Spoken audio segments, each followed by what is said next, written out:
welcome back to the channel. We are making enchiladas. Enchiladas are one of my, as baby Roman is trying to tell you guys, enchiladas are one of our favorite meals here. I've made them plenty of times on my channel and they've been different every single time because I literally just use what I have in the fridge, in the freezer, in the pantry, and I make it work and it's delicious every single time, whether I have every traditional ingredient or not. So, all right, let's get into it and let's see what I have in my fridge and my freezer. Okay, as Roman's iPad is playing very loud Sesame Street, we are going to kind of work on our meat filling mixture here. I'm gonna start with, this is just some of my homemade rendered out chicken fat. Whenever I make, I have a video on it as well, my homemade bone broth and chicken broth, chicken stock, all of those. I personally leave the fat in there because then you get a 2 out of 1. You get the broth and then you get the nice little fat that you can literally keep in a tiny container like this and it lasts forever in the refrigerator.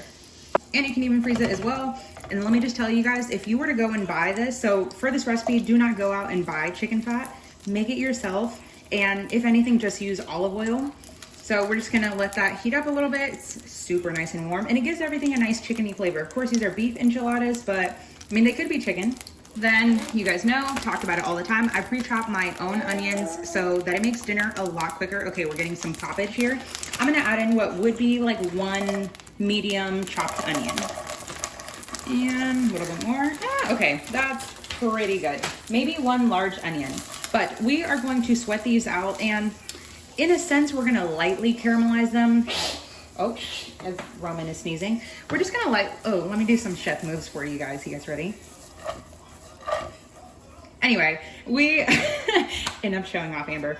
We're just gonna lightly caramelize this. I'm not looking for like super tender pull apart onions, just for them to be soft and get a little bit of color and chariness. This is a nonstick pan, so we're not gonna get burnt bits, thankfully, but we're gonna go for some color and some flavor because as much as I want to, I'm gonna try to make this a 1-pot dinner, besides the fact that it has to go in the oven in another pan, but a 2-pan dinner. Anyway, you guys know, we're just gonna cook them out and then we'll come back, probably 10 minutes.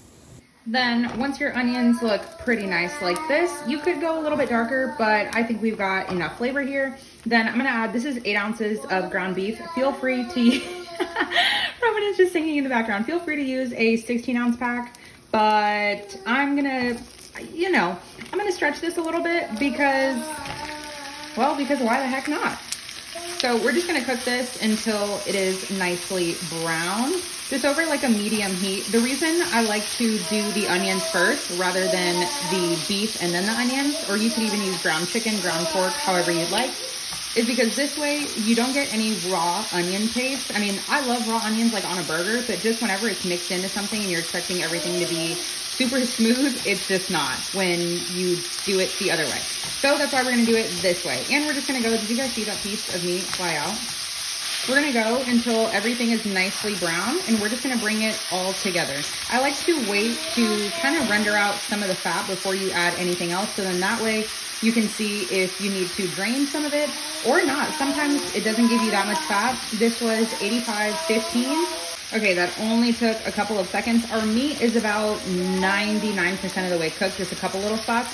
But I'm gonna go ahead and cut the heat and then we are going to drain this because like I said, sometimes you might need more grease and sometimes you don't. It just depends on how much beef there is, the percentage, and if you're gonna add anything else. So if you were gonna add vegetables, I can't think of anything else, but if you were gonna add some other stuff, this would be the time and you would want all of that extra fat. Okay, I went ahead and drained our beef and onion mixture here. And remember, we have no seasonings as of yet because we are gonna add a few more things. So I have the flame on a medium now. Remember, beef is basically like 99% of the way cooked. I'm just gonna add, it doesn't matter whether it's reduced sodium or not. I just have like a billion cans of beans. Literally, I kid you not, I have like 15 to 20 cans. There was a good sale and I had to buy them all. So I'm just gonna add 1 can of pinto beans. I drained them and just slightly gave them a rinse. Pinto beans have kind of like what looks like a syrup on them, but it's just like bean juice that, you know, coagulates. I don't know, that just sounds like really ugly. Anyway, if you wanted to just leave this all meat, you absolutely could. It's still gonna taste just as good, but we're stretching it here. So instead of going from like maybe 3 portions, we now just went to 6, 5, I don't know. So we're just gonna lightly heat this up. And then at this point, we can go ahead and preheat our oven to, what temperature, Amber? 400. Yeah, 400 sounds good. Then remember, the beans were reduced sodium, so that's why we want to wait until now to season everything, just because you don't want it to be too salty, and especially depending on the enchilada sauce that you're using, it could be saltier or just very mild. I like to taste one of the beans, tastes good. And like I said, you can use black, pinto, kidney, chickpea, whatever you want. I just wanted to use pinto. So we're gonna give everything a good, I'm gonna say a teaspoon, if not a little bit more, of some salt. And I know a teaspoon sounds like a lot. If you're using pink salt, it tastes different than kosher salt. It tastes different than white table salt, iodized salt. Every salt has a different level of salinity. Okay, don't quote me, but you guys know the word that I am trying to say. Then I'm also gonna add a good amount of some black pepper. Then, if you wanted to make it quick and easy the way I'm gonna do, you would add about a tablespoon to a tablespoon and a half of taco seasoning. But if, if you were gonna use a store-bought brand of taco seasoning, like a little packet mix or even in like a little shaker bottle the way I have, just make sure that you get one that is either reduced sodium or salt-free, because that way you're not buying a whole bunch of salt in a packet and a tiny little bit of seasoning, and also you don't know how long that stuff's been there. So because I'm feeling fancy right now, I'm just gonna use a pre-made thing of some taco seasoning, but I'm gonna read off the ingredients in here. And so this one has salt, but salt is the third ingredient, not the first, but still. Anyway, you would add a teaspoon of everything: onion, garlic, salt, paprika, cumin, black pepper, oregano, more paprika for another reason, and chili powder or cayenne. So it's really, really up to you. Really, really up to you? Yeah, super up to you. A good amount of seasoning. Oh, I just totally started mixing and I just forgot what, to tell you guys to mix. But we're just gonna let this come together. I like to turn the heat to low when I start to add all the seasonings, just so we don't let anything burn or start to overcook. Remember, beans from a can are obviously cooked, so you don't want them to turn mushy when you start like trying to break apart everything. Pretty good. And of course, if I had a bunch of other veggies, I would definitely toss it in here. Bell pepper, fresh garlic. I do have fresh garlic. I just don't feel like having to wash another dish. But another thing that would be great in here is cilantro. You guys know I add cilantro into everything. It just works and it tastes so good. So now I have a 15-ounce can of enchilada sauce, but you guys know I always put mine in a bag in the freezer whenever I'm not gonna use it. I had like a giant 30-ounce can and I just saved half of it, measured it, labeled it, everything. So now I know what it is and when to use it. This is just the Victoria brand, I believe, because that's the only one that I found that I really like as far as red enchilada sauce. So we're gonna add just, I'd say about a quarter of a cup, maybe a third of a cup to the inside. Everybody does their enchiladas differently, and even for me, depending on the filling, to me really determines whether I'm going to cover the tortilla in enchilada sauce and then roll it that way. Sometimes you get really soggy enchiladas. Now, I talk about my grandma all the time, but my grandma hates soggy things or anything that's like super mushy in texture. So enchiladas, if they're crispy, she'll eat them. If they're mushy, So my grandma's not eating them today, but if she was, we're gonna make them for her in that style of not being mushy. So at this point, you're gonna wanna taste for seasoning with a spoon or your hands. I don't care because it's your dish. Wow. Okay, that is really good. I don't know what happened in here that made it taste super beefy, but okay. All right, that is delicious. Now let's work on assembly.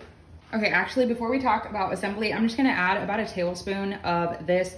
This is good, but they sent it to me and it was so sweet of them, but I'll be completely honest, I'm just trying to use this up. It's good, but it's just so vinegary that you really just need a tiny bit, and it's just more for brightness, in my opinion, of anything.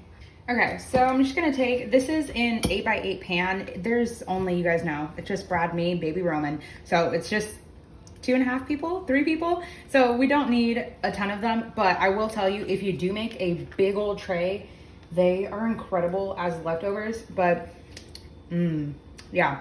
We're just gonna go for a little bit because I have so many new recipes that I have found, you guys have sent me, so many different things that I wanna try, and I'm super excited. So just for like a non-stick layer, you just add a little bit of the enchilada sauce on the bottom. And also, if you have only a tiny can of enchilada sauce and you're like, oh no, I'm running out, I needed more, cut that with a little bit, just the way we cut the meat with the beans, cut the enchilada sauce with a little bit of jarred salsa. Trust me, it works. I don't know where I got my skills of just like making it. You know what? I know where I got my skills of just making it work and going without things, because that's how we all had to do as kids. And you know, I feel like it makes you a better human. I know some of you guys know what I'm talking about. You know, it's like when you got peanut butter but no jelly, or you got peanut butter and jelly but you don't have no bread. You make it work. I've had peanut butter and jelly on hot dog buns plenty of times. So I'm just gonna take 4 for now, and then we'll figure it out. I most likely, if I was not filming this video, would be doing it on the counter. You guys know my counters are very, very clean. But I'm gonna take the tortilla. Don't worry about having to heat them up and do this and that. Could you use fresh tortillas? Of course, but of course not. We're not going to do that right now, because we're not gonna do that ever. That's a lot of work. So I just have the tortilla. They're just the whole wheat Mission ones. You could use regular. Whole wheat is just healthier for you. We're gonna take a little bit of the meat mixture. These are not like burritos where you have to worry about like overstuffing.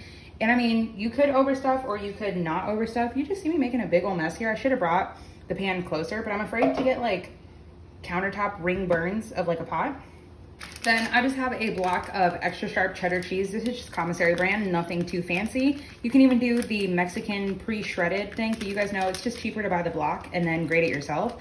But a time saver, just buy it pre-grated, especially what you need. And you could use pepper jack, mozzarella for this, really anything that you want. And I know this looks like a lot of cheese, and it is, because why not?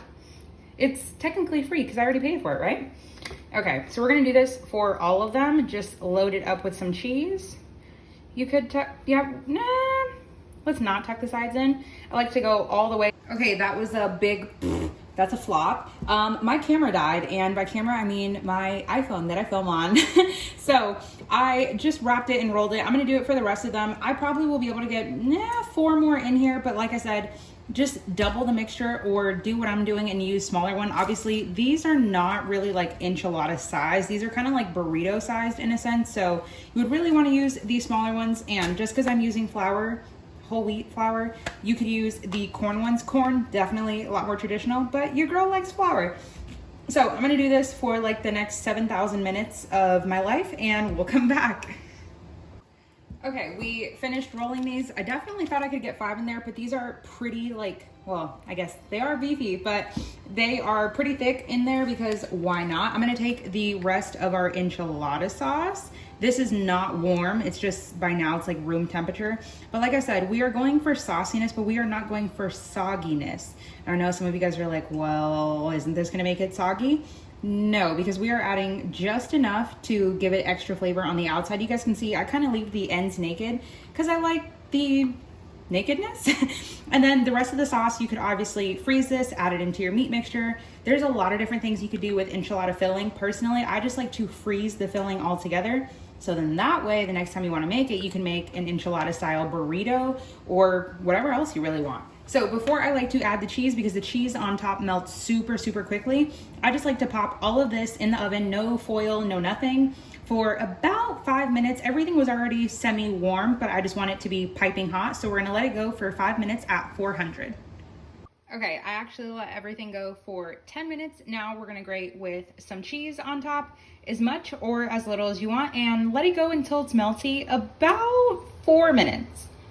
Okay, our enchiladas are out of the oven. Now, I will tell you, okay, we're getting some really weird lighting here. This whole like oil pulley situation, super ugly, but just look at how good and cheesy that's gonna be. I am so excited. And we'll just pan over to the table here. I'm just gonna use some of this whole milk yogurt. If you had sour cream, definitely could use that. Just some Aldi salsa. This one, I've been trying to finish all of these things up every time I make like a enchilada burrito taco situation. I'm always using these and they are super, super good. Okay, our lighting here is pretty terrible, but I am super excited.